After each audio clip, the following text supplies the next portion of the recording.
Begitu dibuka bareng-bareng,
Bismillahirrahmanirrahim. Assalamualaikum warahmatullahi wabarakatuh.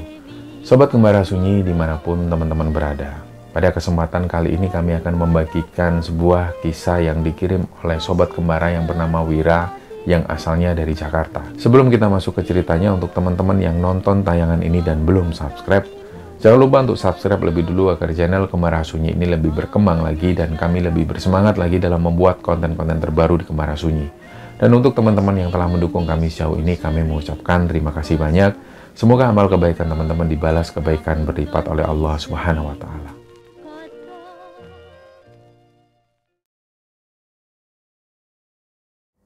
Ya, cerita yang akan kami ceritakan di episode kali ini, teman-teman. Cerita ini dikirim oleh Sobat Gembara yang bernama Wira. Wira ini asalnya dari kota Jakarta.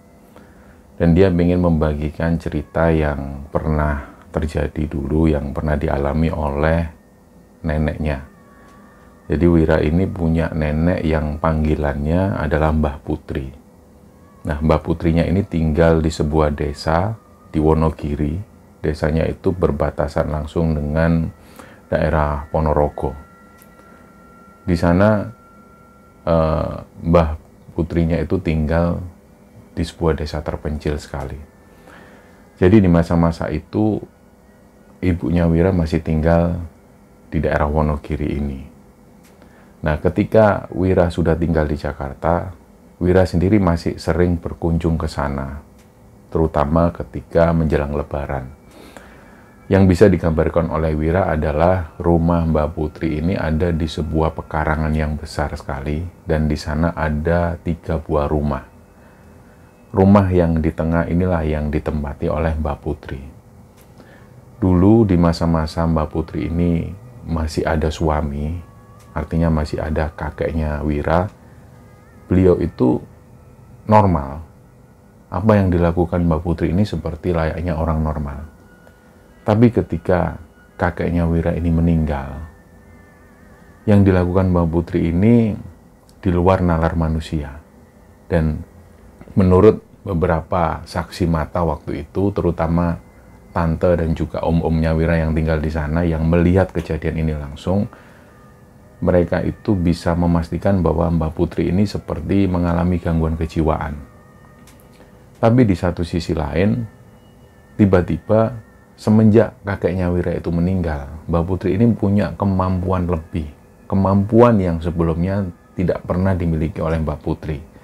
Salah satu contoh, 7 hari setelah kakeknya Wira ini meninggal, Mbak Putri ini jalan-jalan di seputar desa. Nah, di desa itu ada sebuah warung. Sebelum-sebelumnya warung ini selalu laris, selalu dikunjungi oleh banyak orang. Di warung ini menjual berbagai macam masakan. Dan setiap pagi selalu jadi jujukan orang-orang untuk membeli sarapan. Selain masakannya enak, selain itu mereka juga jualnya dengan harga yang murah. Inilah yang membuat warung tersebut ramai. Tapi kira-kira 3 bulan terakhir, warung ini menjadi sepi. Jadi pas waktu itu Mbah Putri ini jalan-jalan melihat warung tersebut, beliau ini langsung duduk di warung itu dan beliau pesan minuman hangat. Jadi kalau di bahasa Jawa beliau bilang, "Tolong dok, kawekno aku wedang. Tolong buatkan aku minuman hangat." Nah, awalnya pemilik warung ini kaget loh, kok Mbak Putri ini tiba-tiba datang ke sini. Biasanya jarang sekali beliau langsung datang ke warung, biasanya cuma nyuruh anaknya atau cucu-cucunya. Dan ketika Mbak Putri ini duduk, beliau minum minuman hangat itu, nggak lama kemudian Mbak Putri ini bilang, warungmu ini ono sing gawe, Nduk. Wis, mari ngene, awakmu tetep dodolan koyok biasa. Gak usah khawatir. Belum sampai minuman hangat ini habis, Mbak Putri itu beranjak dari tempat duduknya, terus gelas yang tadinya berisi minuman hangat, ini dibuang. Nah, seolah-olah gelas ini dibanting oleh Mbak Putri, dan gelas ini pun pecah. Sambil waktu itu, pemilik warung ini ingat, Mbak Putri ini sambil mengucapkan sesuatu. Ngalio kowe, doang. Jadi gelas ini pecah, bersamaan dengan itu Mbak Putri ini menuju ke rumahnya. Nah, pemilik warung waktu itu merasa ganjil dengan apa yang dilakukan oleh Mbak Putri. Jadi mereka pun memaklumi lah. Mereka menganggap mungkin Mbak Putri ini masih stres, baru saja ditinggal suaminya. Setelah Mbak Putri pulang, pasangan suami istri pemilik warung ini membersihkan pecahan-pecahan gelas itu dan dibawa masuk ke dalam. Tiba-tiba, nggak lama setelah itu, nggak sampai 10 menit, ada 2 orang yang datang beli sarapan. Nah, setelah itu langsunglah dilayani 2 orang pembeli ini. Nggak lama kemudian datang lagi 3 orang. Belum selesai sampai di sana, datang lagi 5 orang, dan sampai warung ini kembali penuh. Mereka ini kaget. Sudah lama sekali warung ini sepi. Hampir 3 bulanan lebih warung ini sepi, tiba-tiba rame. Nah, nggak sampai jam 11 siang, semua masakan ini habis. Barulah sekitar jam 1 siang ketika mereka beres-beres, sang suami ini bilang ke istrinya, "Ayo Bu, kamu ngerasa ada yang aneh nggak Bu?" "Aneh gimana Pak?" "Lah tadi Mbak Putri ini datang mecah gelas sambil bilang ngalih kowe. Dan sebelumnya Mbak Putri juga bilang warung kita ini ada yang guna-guna. Tapi kok setelah Mbak Putri ini banting gelas itu pecah, terus tiba-tiba kok banyak yang datang ya Bu?" Mereka ini heran dengan kejadian seperti itu. Akhirnya keesokan harinya ketika warung ini buka seperti biasa, pengunjung itu berdatangan, ramai seperti sedia kala. Nah, disinilah pasangan suami istri pemilik warung ini mendapat informasi bahwa pelanggan-pelanggan ini mengakui warungmu itu kok selalu tutup. Nah, kita ini kalau lewat di sini pagi-pagi, kalau mau berangkat kerja ngelihat warungnya tutup ya langsung bablas. Kami nyari makanan di pasar. Selalu mereka ini mengutarakan hal yang sama, bahwa mereka berkata warung pasangan suami istri ini selalu terlihat tutup. Padahal yang diakui oleh pasangan suami istri pemilik warung ini, warung mereka selalu buka seperti biasa. Hanya memang nggak pernah ada pembeli yang mampir. Nah, setelah mengalami kejadian itu, mereka ini percaya bahwa yang melakukan ini adalah Mbak Putri. Mungkin memang benar warung mereka ada yang mengguna-guna. Dan kedatangan Mbak Putri ke sana untuk mengusir jin yang menunggu warung tersebut. Nah, ini mereka alami betul dan mereka masih ingat kejadian ini. Nggak lama berselang, sekitar 2 mingguan setelah kejadian itu, berita ini pun nyebar. Berita tentang Mbak Putri punya kelebihan ini menyebar kemana-mana. Sampai suatu ketika ada seorang remaja putri. Dia ini kelakuannya tiba-tiba berubah drastis. Nah, keluarganya awalnya menyembunyikan hal itu. Karena mereka sebenarnya malu. Lama-lama hal ini terungkap. Mereka akhirnya jujur bahwa anaknya ini yang remaja putri itu sempat dilamar oleh seseorang. Dan keluarganya belum siap. Karena mereka menganggap anaknya ini masih belum cukup umur. Jadi mereka menginginkan kepada yang melamar supaya ngasih waktu sekitar 3 tahunan. Nah, semenjak mereka menolak lamaran keluarga itu, apa yang dilakukan remaja putri ini tiba-tiba berubah jadi aneh. Dia ini sering teriak-teriak sendiri. Di waktu malam hari dia sering terbangun dari tidurnya dan nangis sendiri. Sampai pada suatu ketika keluarganya ini sudah nggak mampu lagi menangani anaknya itu. Nah, beredar kabar bahwa Mbak Putri bisa menangani hal ini. Langsunglah salah satu dari mereka menghubungi Mbak Putri. Ketika mendapat informasi ini, Mbak Putri nggak serta-merta langsung menuju ke rumah orang tersebut. Beliau melakukan aktivitas seperti biasa. Jadi keluarga ini menunggu sampai beberapa jam. Sampai sore hari ini Mbak Putri kok nggak datang-datang. Apa sudah dipanggil? Nah bahkan waktu itu sudah hampir 3 orang yang manggil Mbak Putri. Tapi Mbak Putri masih berada di rumahnya. Barulah setelah maghrib, sekitar jam 6:30 malam, Mbak Putri ini datang seorang diri. Jadi ketika Mbak Putri datang di jam-jam seperti itu, keluarga mereka ini kaget. Loh Mbak Putri, ternyata datang toh, monggo Mbak, dipersilakanlah Mbak Putri ini masuk. Dan ketika Mbak Putri ini disuruh duduk di ruang tamu, beliau nggak mau duduk. Beliau langsung masuk ke dalam kamar, yang ternyata di dalam kamar inilah remaja putri ini tertidur. Langsung Mbak Putri ke sana, didudukkanlah remaja putri ini. Setelah si perempuan ini duduk, langsung Mbak Putri ini memukul di area ubun-ubun si remaja putri ini. Dipukul sambil bilang, "Kowe ngalih, ngalih, ngalih," sampai 3 kali. Setelah itu barulah si remaja putri ini kayak orang linglung. Dia melihat Mbak Putri yang ada di sana, dan di belakang kedua orang tuanya ini sudah nangis melihat putrinya yang seperti itu. Langsung dia ini bilang, "Loh, aku iki lapo toh Bu? Aku iki lapo? Saya ini kenapa?" Nah, melihat hal seperti ini langsung ibunya ini memeluk remaja putri ini, memeluk anaknya itu sambil nangis, "Walah, Nduk, kowe sadar, Nduk, kowe wis sadar." Nah, setelah itu Mbak Putri ini pulang tanpa pamit, tanpa ngomong apapun. Sementara kedua orang tuanya ini nggak sadar kalau Mbak Putri ini sudah pulang, karena mereka fokus dengan anaknya yang barusan sadar itu. Baru sekitar 15 menit kemudian mereka sadar, loh Mbak Putri ini kemana? Langsung disamperin pulang. Ternyata begitu sampai di rumah Mbak Putri ini tidur. Nah, barulah keesokan harinya mereka itu ngasih beras, ngasih sembako dan lain sebagainya menuju ke rumah Mbak Putri. Jadi semenjak itulah tiba-tiba Mbak Putri ini dipercaya orang-orang bisa menyembuhkan penyakit yang aneh-aneh, terutama penyakit kiriman dan mengusir jin penglaris yang ada di warung. Pokoknya hal-hal yang semacam ini. Nah, bersamaan dengan itu ternyata ada hal-hal yang nyeleneh yang dilakukan oleh Mbak Putri. Di malam-malam tertentu, Mbak Putri itu selalu mengumpulkan, beliau mengumpulkan kotoran-kotoran sapi yang masih segar, yang masih lembek. Ini dibawa semua, dimasukkan ke dalam ember. Ketika ember ini penuh dengan kotoran sapi, dibawalah masuk ke rumah. Awalnya, anak-anak dari Mbak Putri ini, yang tidak lain adalah Om dan juga tantenya Wira, mereka melihat Mbak Putri bawa ember, mereka juga heran. Mereka mengira, loh kenapa Mbak Putri ini kok bawa tanah dari luar?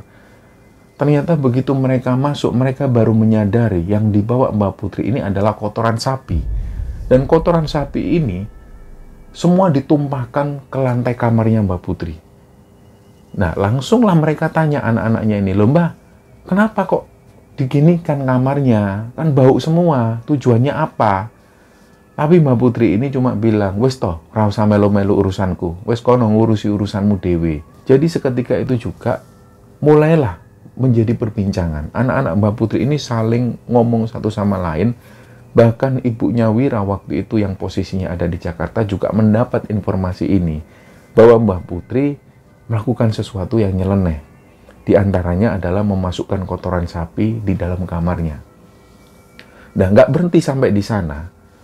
Beberapa hari setelah kejadian itu, Mbak Putri ini membawa seekor kucing masuk ke dalam kamarnya. Nah, awalnya yang melihat kejadian itu mereka menganggap ya mungkin Mbak Putri ini mau punya ingon-ingon atau pengen punya hewan peliharaan. Nah, nggak lama setelah itu siang harinya Mbak Putri bawa lagi kucing, dibawa masuk ke dalam rumah. Nah, salah satu anak Mbak Putri yang paling muda, yaitu tantenya Wira ini, dia curiga. Dia langsung masuk ke dalam kamar Mbak Putri. Ternyata dia ini kaget. Begitu buka kamar Mbak Putri, baunya luar biasa busuk. Bau ini berasal dari kotoran sapi dan juga berasal dari bangkai-bangkai hewan. Nah, ternyata yang dibawa Mbak Putri, yang tadi dilihat adalah seekor kucing, ini ternyata bangkai kucing. Kucing ini sudah mati, tapi dibawa oleh Mbak Putri dan diletakkan di dalam kamarnya. Inilah yang membuat baunya itu luar biasa busuk, dan sampai-sampai anak Mbak Putri yang paling muda ini dia muntah-muntah di sana. Hal ini akhirnya dilaporkan ke saudara-saudaranya, termasuk ke ibunya Wira. Nah, mendengar hal ini, menurut ibunya Wira waktu itu, hal ini sudah nggak bisa dianggap wajar. Nah, waktu itu ibunya Wira ini adalah pekerja kantoran. Jadi Wira ingat betul waktu itu dia masih duduk di bangku kelas 2 SMA, dia diajak pulang oleh ibunya. Mungkin waktu itu ibunya ini cuti dari kerjaan, diajaklah menuju ke Wonogiri. Nah, waktu itu mereka belum punya mobil, jadi menuju ke Wonogiri ini naik transportasi umum. Sampai oper 3 kali, barulah sampai di rumah neneknya Wira itu. Begitu sampai di sana, sebelum masuk ke rumah Mbak Putri, ibunya Wira ini diajak ngomong oleh saudara-saudaranya. Ketika ngomong di sana, saudara-saudara dari ibunya Wira ini bilang, "Piye iki Mbak? Gimana ini Mbak? Apa si Mbak ini dimasukkan ke rumah sakit jiwa aja, dibawa ke sana? Ini kelakuannya sudah nyeleneh, persis kayak orang gak waras." Tapi beda dengan ibunya Wira. Ibunya Wira ini punya solusi yang lain. Jadi ibunya Wira waktu itu ngomong ke saudara-saudaranya, "Wis toh, gini aja, biar aku yang ngomong ke ibu. Biar aku yang ngomong, kalian gak usah masuk, biar aku sendiri yang masuk." Nah, satu-satunya anak dari Mbak Putri yang tinggal di luar kota Wonogiri adalah ibunya Wira ini. Dan memang di satu sisi lain, ibunya Wira ini adalah anak kesayangan dari Mbak Putri. Termasuk juga Wira. Wira ini adalah cucu kesayangan dari Mbak Putri. Jadi waktu itu Wira melihat ibunya ini masuk ke dalam rumah Mbak Putri. Cukup lama waktu itu, sekitar 1 jam lebih. Entah apa yang dibicarakan oleh ibunya Wira. Setelah 1 jam lebih itu, ibunya Wira pun keluar. Terus beliau menyampaikan ke saudara-saudaranya. Termasuk waktu itu Wira juga mendengar. Jadi, apa yang dilakukan oleh ibunya Wira waktu itu, beliau masuk. Langsung masuk ke dalam kamarnya Mbak Putri. Begitu ibunya Wira ini masuk, Mbak Putri itu cukup kaget. "Loh, kowe kapan teko, Nduk? Kamu ini kapan datang?" "Barusan, Mbah." "Ayo, Mbah, ngomong sama aku di luar, di ruang tamu." Nurut. Waktu itu Mbak Putri nurut, diajak ngomong. Nah, yang dibicarakan oleh ibunya Wira, Mbak ini sudah tua, sudah punya banyak cucu. Aku ini malu kalau ngelihat ibu kayak gini. Cucu-cucunya ibu ini juga malu.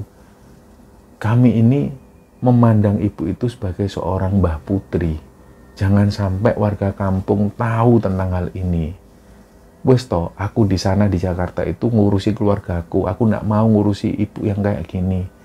Kalau ibu memang masih nggak bisa kehilangan bapak, ya wes toh, kasih waktu. Tapi nggak usah lama-lama. Dan nggak perlu melakukan hal-hal yang nyeleneh kayak gini. Ini jorok, Bu. Ini menimbulkan penyakit. Waktu itu Mbak Putri cuma diem. Nggak ngomong apapun. Jadi hal itu bertahan sampai setengah jam. Selama setengah jam itu Mbak Putri ini cuma diem, nggak menjawab apapun pertanyaan dari ibunya Wira. Baru 1 jam setelah itu, Mbak Putri ini bilang, "Ya wis, Nduk, bareng ini aku tak leren. Aku tak melu bapakmu." Nah, tentu ibunya Wira kaget. Ibu ini ngomong apa? Mbak Putri ini ngomong apa? Nggak boleh ngomong gitu. Mbak Putri apa nggak pengen ngelihat cucu-cucunya tumbuh dengan sehat, bisa menemani Mbak Putri? Masa nggak mau kayak gitu? Kenapa kok ngomong yang aneh-aneh? Ya wis nggak popo, ibu iki wis gak kerasan. Ibu pengen melu bapakmu. Nah, inilah yang diucapkan terakhir oleh Mbak Putri, dan hal ini disampaikan ke saudara-saudara ibunya Wira. Tentu mereka shock mendengar hal ini. Mereka juga nggak menginginkan ibunya itu meninggal juga bersama dengan bapaknya. Nah, beberapa hari, sekitar 3 hari, Wira dan juga ibunya berada di Wonogiri. Kemudian ibunya ini pamit kembali ke Jakarta. Ketika ada di Jakarta, mereka nggak mendengar kabar apapun. 1 minggu kemudian, di hari weekend, ibunya Wira ini coba menghubungi saudara-saudaranya yang ada di sana. Ibunya Wira ini pengen tahu kabar dari Mbak Putri. Ternyata mereka menyampaikan kamar Mbak Putri ini sudah dibersihkan semua. Perlahan-lahan, hari demi hari, semua sudah dibersihkan. Dibersihkan oleh Mbak Putri sendiri. Anak-anaknya tidak boleh ikut membersihkan. Jadi memang kedatangan ibunya Wira waktu itu dan apa yang diungkapkan oleh ibunya Wira kepada Mbak Putri ini memang efeknya benar-benar luar biasa. Mbak Putri bisa berubah. Ternyata setelah itu di hari Selasa, pada saat ibunya Wira ini kerja dan Wira masih ada di sekolah, mereka dapat kabar bahwa Mbak Putri ini meninggal. Nah, langsunglah buru-buru mereka menuju ke Wonogiri. Memang jenazah Mbak Putri ini tidak dimakamkan lebih dulu karena harus menunggu keluarga dari Jakarta, yaitu keluarganya Wira ini. Begitu sampai di sana sore hari, jenazah Mbak Putri ini sudah dimandikan dan sudah dibungkus dengan kain kafan. Sudah siap untuk disolatkan dan diantarkan ke pemakaman. Jadi pada saat Wira dan keluarganya ini datang, langsunglah digelar sholat jenazah, kemudian diantarkanlah jenazah Mbak Putri ini menuju ke pemakaman. Nah, belum sampai menuju ke pemakaman, tiba-tiba yang ngangkat keranda ini kaget karena ada semacam gerakan dari dalam keranda itu. Ledak-ledak. Nah, karena mereka ini kaget, mereka langsung panggil orang lain. Pak, gantian, Pak, gantian. Sampai yang angkat. Diangkatlah oleh orang lain. Dan ternyata semua yang ngangkat keranda ini memang merasakan sesuatu. Ada yang bergerak dari dalam keranda jenazah. Ledak-ledak. Akhirnya mereka sepakat untuk meletakkan keranda jenazah itu di bawah. Dan mereka cek, ternyata begitu keranda ini dibuka, jenazah Mbak Putri ini sudah kebuka, yang area atas, dan Mbak Putri ini matanya ini sudah melihat ke arah orang-orang yang ada di sana, matanya melotot. Tentu waktu itu mereka semua kabur. Jadi yang tinggal di sana hanyalah keluarga dari Mbak Putri. Mereka tanya, loh Mbak iki si urip toh Mbak? Terus Mbak Putri ini bilang, ayo terno aku mulai. Antarkan aku pulang. Jadi dari situ, keluarga dari Mbak Putri, termasuk ibunya Wira ini, langsung mereka ini percaya bahwa Mbak Putri ini masih hidup. Nah, dibawalah beliau ini menuju kembali ke rumahnya. Dan di situ Mbak Putri minta mandi air hangat. Setelah beliau dimandikan air hangat, barulah cerita Mbak Putri ini. Jadi ceritanya, beliau itu tidur di sore hari. Tiba-tiba beliau itu diajak oleh suaminya yang tidak lain adalah kakeknya Wira ini. Kakeknya Wira ini datang ngajak Mbak Putri ini jalan-jalan. Mbak Putri diajak jalan-jalan di sebuah persawahan, tapi sawahnya ini aneh. Sawahnya itu berwarna kuning keemasan semua. Dan di ujung persawahan itu Mbak Putri melihat ada sebuah gubuk. Di gubuk itu tinggal beberapa orang laki-laki. Nah, ketika Mbak Putri diajak masuk ke gubuk tersebut, orang-orang yang ada di sana ini bilang, loh, Dar, kok ini bojomu mbok gomrene, gurung wayahe, mulino. Orang-orang yang ada di sana ngomong seperti itu ke kakeknya Wira. Nah, kakeknya Wira sendiri ini juga bingung. Akhirnya, tanpa disadari oleh Mbak Putri, genggaman tangan dari kakeknya Wira ini dilepas. Dari situlah Mbak Putri sudah nggak bisa lagi melihat kakeknya Wira. Dan di situ Mbak Putri tersesat di sebuah persawahan. Gak lama kemudian sawah yang tadinya berwarna kuning keemasan ini tiba-tiba muncul bara api. Dan sampai kemudian Mbak Putri ini merasa kepanasan dan gak ada jalan keluar sama sekali. Langsunglah beliau melihat ada celah sedikit. Di situ Mbak Putri langsung lari menuju ke celah-celah itu dan beliau langsung membuka mata. Nah, betapa kagetnya Mbak Putri ini, ternyata Mbak Putri ini sudah mengenakan kain kafan, mirip seperti kain pocong. Beliau kaget dan beliau ini meronta-ronta. Nah, inilah kejadian yang dialami oleh Mbak Putri. Dan warga yang ada di desa sana meyakini bahwa Mbak Putri ini mengalami mati suri. Nah, singkat cerita, setelah mengalami mati suri ini, Mbak Putri ini masih sering dimintain tolong oleh warga kampung, terutama untuk menyembuhkan penyakit-penyakit yang aneh-aneh. Nah, beberapa tahun setelah itu, ibunya Wira dan Wira mendapat kabar lagi bahwa Mbak Putri meninggal. Akhirnya langsung mereka menuju ke sana, dan jenazah Mbak Putri waktu itu belum sempat dikafani, belum sempat dimandikan juga. Jadi beliau masih mengenakan baju kebaya dan bawahan sewek batik. Beliau dibiarkan ditidurkan di tempat tidur di ruang tamu. Nah, kenapa Mbak Putri diberlakukan seperti ini, belum juga dimandikan? Karena mereka percaya Mbak Putri ini pasti mengalami mati suri lagi. Jadi ketika ibunya Wira dan keluarga datang ke sana, beliau sempat melihat Mbak Putri, dan wajahnya Mbak Putri ini pucat, dipegang juga badannya ini dingin. Jadi semua itu sibuk menyiapkan segala sesuatu. Nggak lama kemudian ada beberapa orang warga yang datang. Beliau bilang ke ibunya Wira, "Mbak, iki wis ayo lang diadusi mbak, lang disolatno, lang dikuburno." Jadi mereka bilang, alangkah baiknya kalau jenazah Mbak Putri ini segera dimandikan, disolatkan, dan segera dimakamkan. Jangan menunggu terlalu lama. Nah, disinilah ibunya Wira itu sepakat. Ya sudah, nggih pak, mantun niki pak, habis ini pak. Nah, waktu itu mereka semua sibuk. Dan terakhir kalinya yang duduk di depan jenazah Mbak Putri adalah Wira. Wira ini masih sempat membacakan beberapa penggalan ayat-ayat di surat Yasin. Si Wira ini fokus membacakan itu, sementara semua orang sibuk menyiapkan segala sesuatu. Sampai pada akhirnya, Wira ini dimintain tolong oleh omnya.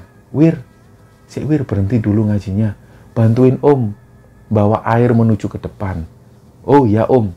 Wira pun meletakkan buku Yasin ini, Wira menuju ke belakang. Jadi waktu itu, jenazah dari Mbak Putri ini nggak ada yang jaga. Mereka semua sibuk. Begitu Wira ngangkat air, tiba-tiba setelah ngangkat air, Wira kembali lagi ke ruang tamu, mau melanjutkan baca surat Yasin. Dia kaget. Jenazah Mbak Putri ini sudah nggak ada lagi di sana. Langsunglah Wira ini teriak-teriak, Om, Mbak Putri nang di, Mbak Putri nang di, Mbak Putri ini kemana? Jenazahnya tiba-tiba nggak ada." Langsunglah mereka ini heboh.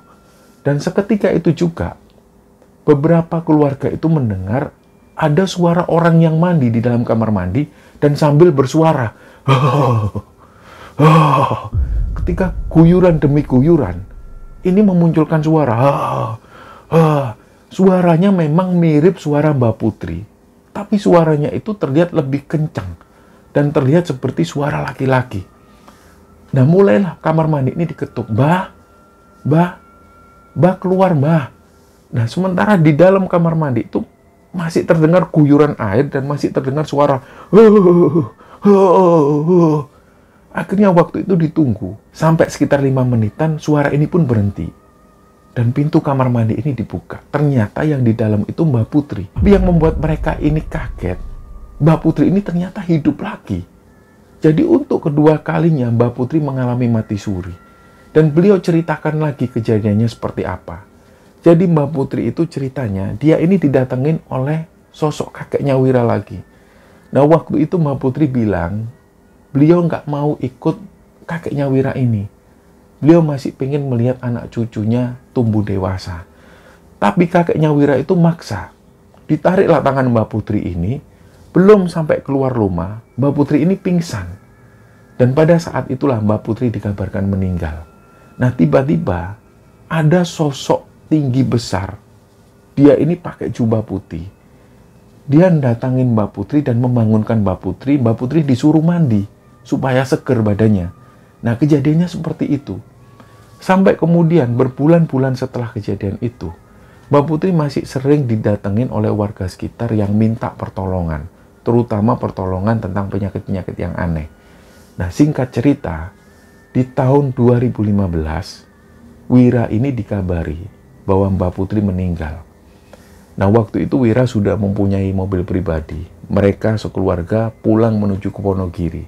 Dalam perjalanan itu, ibunya Wira ini sempat bilang ke Wira, "Ini Mbak Putri benar-benar meninggal.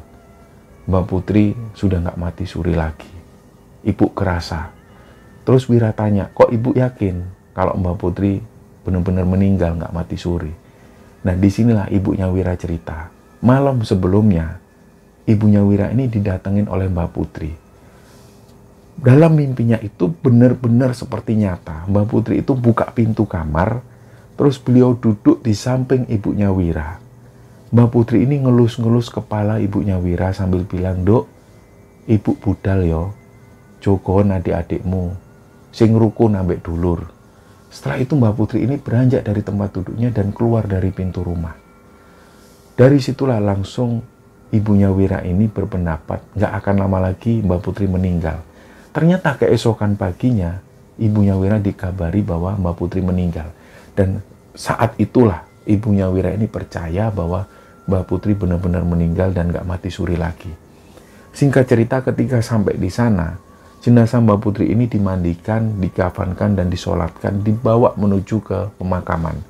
Banyak sekali yang mengantar Mbak Putri waktu itu. Singkat cerita, pemakaman ini terjadi secara normal. Nggak ada sesuatu yang ganjil dan nggak ada sesuatu yang aneh. Nah, malamnya mereka menggelar tahlilan. Banyak juga orang-orang yang datang di sana.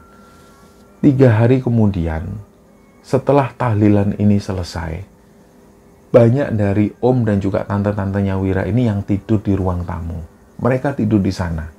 Dan umumnya mereka ini tidur di sekitar jam 1 dini hari. Waktu itu Wira terakhir tidur bersama saudara sepupunya. Jadi jam 1 dini hari ketika semua orang sudah tidur, Wira dan sepupunya ini belum tidur. Nah, tiba-tiba ada seseorang yang lewat dari arah ruang tamu menuju ke belakang. Jadi waktu itu Wira dan sepupunya ini langsung noleh bebarengan. Siapa, Wir? Nggak tahu. Siapa tadi? Ayo lihat yuk bareng-bareng. Mereka berdua lihat menuju ke belakang. Nah, anehnya waktu itu di kamar Mbak Putri ini, kamarnya itu terbuka. Terakhir kalinya kamar Mbak Putri ini sudah ditutup. Ketika kamar Mbak Putri ini terbuka, Wira dan sepupunya itu agak deg-degan juga. Dia juga agak takut. Nah, pelan-pelan mereka mencoba mengintip ke arah kamar Mbak Putri. Nah, di sini Wira dan sepupunya itu melihat, karena tempat tidur Mbak Putri ini terbuat dari besi, dan kasurnya juga masih kasur kapuk, ada suara yang timbul. Jadi benar-benar kayak ada orang yang duduk di sana. Saat itulah langsung Wira dan sepupunya ini lari ke ruang tamu, dibangunkanlah om dan tantenya itu. Om, bangun om, bangun om. Mereka semua kaget. Kenapa? Ada suara di kamarnya Mbak Putri. Mereka semua langsung menuju kamar Mbak Putri. Mereka memastikan ternyata kamar Mbak Putri ini baik-baik saja. Termasuk juga tempat tidur Mbak Putri. Normal, nggak ada sesuatu yang aneh. Nah, di malam ke-7, waktu itu selepas tahlilan, jadi mereka semua masih ada di ruang tamu di rumah Mbak Putri itu. Mereka masih ngobrol, masih makan cemilan. Tiba-tiba pas mereka ngobrol, ada sekitar 7 orang di sana. Wira ingat betul waktu itu, tiba-tiba ada sosok yang melintas di tengah-tengah mereka. Dan sosok ini melintas dengan cepat sekali. 7 orang ini langsung kaget. Mereka melihat ke arah belakang. Loh, siapa tadi yang lewat? Nggak tahu, Om. Siapa tadi yang lewat? Jadi sekelebatan. Langsunglah omnya ini beranjak dari tempat duduk, langsung menuju ke kamar Mbak Putri. Begitu melihat ke kamar Mbak Putri, omnya Wira ini langsung duduk lemas. Omnya langsung dipopong ke ruang tamu. Dan omnya ini masuk belum bisa ngomong. Barulah beberapa menit setelah itu omnya ini ngomong. Tadi beliau itu ketika sampai di depan kamar Mbak Putri, omnya Wira ini melihat sosok Mbak Putri ini duduk di atas tempat tidur sambil memandang ke arah omnya Wira dan beliau itu senyum. Setelah itu, sosok Mbak Putri ini menghilang secara perlahan. Nah, inilah yang disampaikan oleh omnya Wira. Setelah tahlilan ini selesai, Wira dan keluarga kembali ke Jakarta. Dan bertahun-tahun kemudian, setiap Hari Raya Idul Fitri, mereka selalu menuju ke Wonogiri untuk kumpul bersama keluarga yang lain. Nah, semenjak saat itulah, setiap kali di Wonogiri, Wira dan keluarga selalu tidur di rumah Mbak Putri. Dan nggak pernah ada kejadian apapun. Sampai tiba-tiba di sekitaran tahun 2022, di malam hari setelah mereka berbuka puasa, Wira itu duduk-duduk sendirian di depan kamar Mbak Putri. Jadi di depan kamar Mbak Putri persis itu ada 2 kursi dan 1 meja. Di situ biasanya Wira minum kopi dan sambil ngerokok sambil mainan HP. Jadi langsung pandangannya itu mengarah ke kamar Mbak Putri. Waktu itu kamar Mbak Putri ini masih dalam keadaan tertutup. Tiba-tiba pas asik mainan HP, kamar Mbak Putri ini pintunya kebuka sendiri. Kriek. Langsunglah Wira ini berhenti. Dia berhenti main HP, langsung ngelihat fokus ke dalam kamar Mbak Putri. Tiba-tiba nggak lama setelah itu, dari celah-celah pintu kamar ini, Wira bisa melihat di dalam kamar itu, ada sosok Mbak Putri duduk di atas tempat tidur. Dan itu bisa dilihat jelas oleh Wira. Sosok Mbak Putri ini noleh ke arah Wira. Dan waktu itu Wira nggak bisa gerak sama sekali. Dia nggak bisa ngomong, nggak bisa teriak. Dia ngelihat ke arah sana. Mbak Putri noleh ke arah Wira, dan Mbak Putri ini senyum. Setelah itu, Mbak Putri ini menghilang secara perlahan. Nah, hal ini akhirnya diungkapkan Wira ke semua saudara-saudara sepupunya. Jadi waktu itu Wira ini cerita dengan ketakutan. Nah, omnya Wira ini menimpali, "Wir, persis apa yang tak alami beberapa tahun waktu itu. Aku juga ngelihat Mbak Putri senyum, persis seperti kamu. Wes habis ini pasti ada kabar baik dari kamu." Intinya, omnya Wira ini mendapat rezeki tak terduga. Nah, dari situlah omnya Wira mengungkapkan ke Wira, "Wes habis ini kamu pasti dapat rezeki besar-besaran. Aku yakin itu." Wira sendiri nggak percaya. Ternyata setelah Wira ini pulang ke Jakarta setelah Lebaran Idul Fitri itu, dia masuk kerja seperti biasa. Di tempat kerjanya itu ada seorang perempuan yang memang disukai Wira dari dulu. Tapi Wira ini nggak berani ngomong. Tiba-tiba pada saat masuk pertama kali setelah Lebaran, si perempuan ini mendatangi Wira. Dia mengucapkan minal aidin wal faidin, mengucapkan selamat hari raya Idul Fitri. Untuk pertama kali inilah Wira itu ngomong dengan perempuan ini. Dan setelah kejadian itu, Wira tukeran nomor HP. Dan Wira menjadi dekat dengan perempuan ini. Dan nggak sampai 6 bulan setelah kejadian itu, Wira menikah dengan perempuan ini. Nah, setelah menikah, setelah resepsi ini digelar, 7 hari setelah pernikahan Wira ini digelar, omnya mendatangi Wira. "Bener kan kataku, Wir?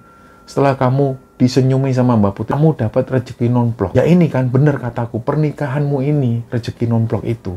Nah, di sini baru Wira itu menyadari, oh mungkin ini maksud dari Mbak Putri. Jadi dari situ Wira pun meyakini mungkin senyum dari Mbak Putri ini adalah sebuah petunjuk bahwa sebentar lagi Wira itu mendapatkan rezeki non-blok yang tidak lain adalah pernikahannya itu. Dan sampai cerita ini dibagikan oleh Wira di Kembara Sunyi, Wira masih tinggal di Jakarta bersama istrinya itu. Dan sampai di tahun ini juga, setiap menjelang Lebaran, Wira bersama keluarga selalu pulang ke Wonogiri ke rumah Mbak Putrinya itu. Nah, inilah cerita dari Wira, teman-teman. Semoga cerita ini bisa menghibur teman-teman semua. Dan semoga kisah ini bisa kita ambil hikmah dan bisa kita ambil pelajaran di dalamnya. Mohon maaf kalau ada salah kata. Wassalamualaikum warahmatullahi wabarakatuh. Simpang jalan kakiku melangkah, datang bertanya Dewi Asmara, "Dari manakah gerangan kasih teruna di kokang berkunjung tiba? Barat dan timur mengemata, agaknya syarat tanda menyinta. Meski membisu 1000 basah, kerlingan mata pengganti 1000